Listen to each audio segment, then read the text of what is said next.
Hello everyone. Today we will present about the dry milling process of the maize.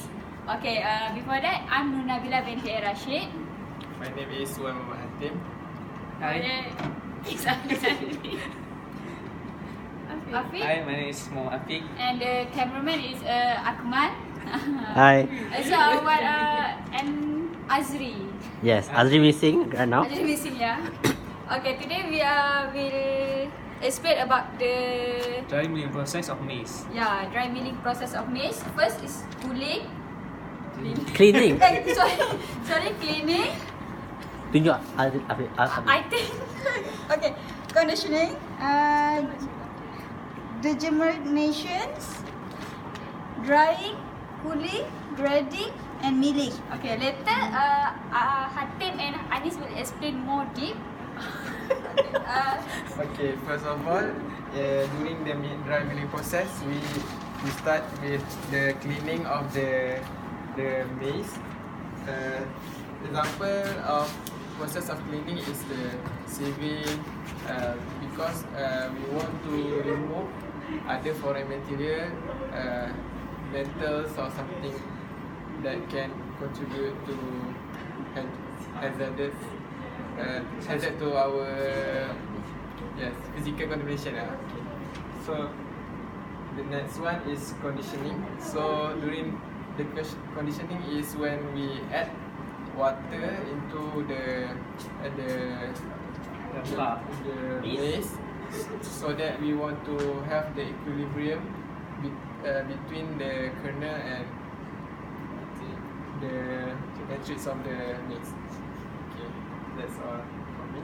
Okay, in addition to the conditioning, we also call that tempering. The purpose of the conditioning or tempering is to soften the structure, the texture of the maize to ease the milling process.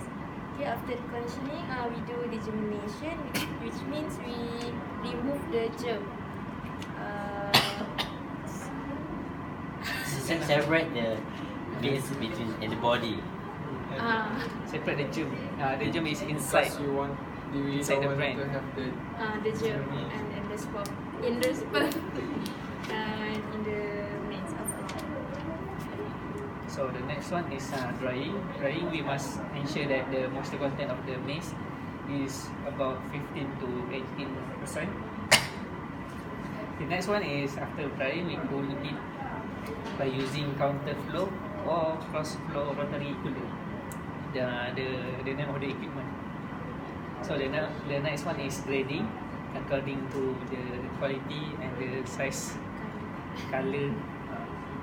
And then is milling. Milling, there's some step in the milling process, which is the first one is grinding, sifting, classifying, purifying, and aspirating. Okay, for the advantage of this whole process, it is clean and intact germ. The second is make yield or have large endosperm grids, reduction of endosperm particle size. Because during the grading, maybe we already separate the small size and the big size. So of course we can have the various sizes, and then reduction at the endosperm during the milling. So we can get small particle to make the floor. So That's all. that's all from us. Thank you.